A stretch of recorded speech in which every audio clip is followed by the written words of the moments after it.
Ar-Rozzaq.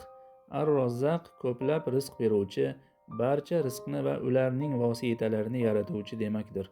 Ar-Rozzaq maxluqotlarga hech bir og'irliksiz, qiyinchiliksiz yordam so'ramasdan rizq beruvchi zotdir. Ushbu ism Qur'oni Karimning quyidagi oyatda zikr qilingan.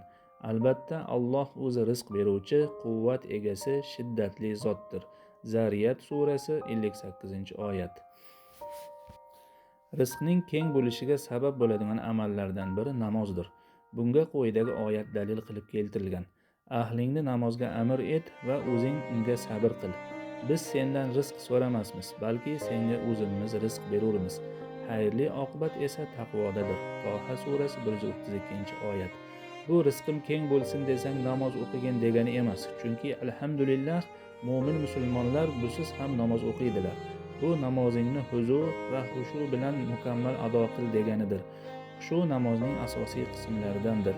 Alloh taolo mo'minlarni namozlarida qo'rquv va umid bilan xushu qiluvchi mo'minlar najot topdilar deb maqtagan. Mo'minin surasi 1-2-oyat.